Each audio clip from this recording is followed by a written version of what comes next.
Since its inception in the late 2000s as a statutory body under the Electricity Act 1999, the Electricity Regulatory Authority (ERA) has been responsible for overseeing the generation, transmission and distribution of power throughout the country, working closely with the Uganda Electricity Generation Company Limited (UEGCL), the Uganda Electricity Transmission Company Limited (UETCL), and the Uganda Electricity Distribution Company Limited (UEDCL). ERA ensures that every Ugandan household has access to electricity.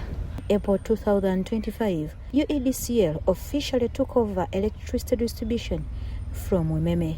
Umeme, operating with 2 licenses for distribution and sales, along with a mandate of monitoring electricity assets. We have 2 licenses now, the distribution and sales license, and the other mandate that we have, we monitor the assets which are being operated by Wenaneco because they're government assets, and in principle they sit on our balance sheet. Despite the authorities' efforts to extend reliable power to all Ugandans, several challenges in the electricity sector continue to persist. This is why the regulator conducts an annual public hearing, bringing together all stakeholders, ranging from electricity companies to consumers. During these hearings, electricity companies present their achievements, challenges, and proposals to the regulator, helping them to identify gaps and areas for improvement. In terms of the requirements, the next 5 years, 2026 to 2030, as you can see, the breakdown is staff costs, administrative expenses. Then, of course, when we go down, we have our licenses, our royalties, and then we have the component that I've talked about that will be able to allow us to be financially sustainable. We are very pertinent towards that achievement, and we hope the regulator can be able to have some consideration towards that. Part of a powerhouse, and that's what Nalubale is. New power plants are very modern.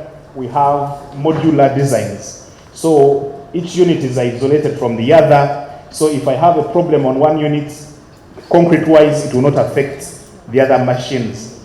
So ASR is really affecting Nalubale, and 20 years ago when ESCOM came in, that was the issue. It's still an issue now, but we believe it can be managed. 1 trillion for the last period of operation.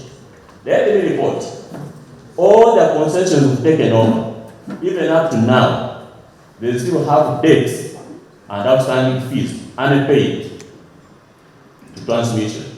Some are even being demanded over 600 billion. So we create a sanity in the sector. Thank you. No problem. According to ERA Chief Executive Officer Ziria Tibarwa Wako, this initiative aims to encourage consumers to understand what makes up the cost of electricity. To interest itself, not even get involved, but interest yourself in what constitutes the price of the electricity.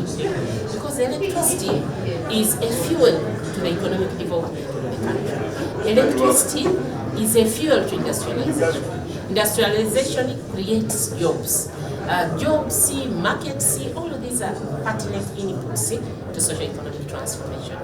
Public hearing regarding our tariff application with our regulatory ERA. And what has happened today, we submitted application for the capital investment requirement of about $130 million. We expect that money to normalize the network in the following areas: investment in substations, reconducting new lines, and also the old lines, replacing all the faulty transformers and faulty poles, plus also procuring materials for new connection. She also emphasized the issue of power stability under UEDCL, noting that many Ugandans remain dissatisfied with the performance following the transition. As the regulator and the overseer of the sector, I want to inform the public that it is work in progress. It is work in progress because after the transition, the company had to embark not only on the staffing, putting the right people in the right places that are going to caretake the network, but also they had to embark on the procurement to ensure that they have the material they need for operation and maintenance purposes. And you appreciate that the way the lead time for the private company to procure is a bit shorter. So government is being responsive, the institution is aligning itself, the regulator is playing its role to ensure that the institution is able to perform according to the standards and the targets that we have set. The delivery time, we need to appreciate these items, they are long-term lead items. If you sign an agreement today with the supplier, expect to receive the goods or the stock in the next 4 to 5 months. So we started signing agreements around July, and up to now, I believe the last agreements we were signing by the end of December, different agreements. But the good thing, we have started receiving some stock into the country, and transformer injections have started, substation construction processes have started. For example, we've sourced land in Nakasero, we're going to build a big substation. We have also sourced land in Majije, we're going to build another substation.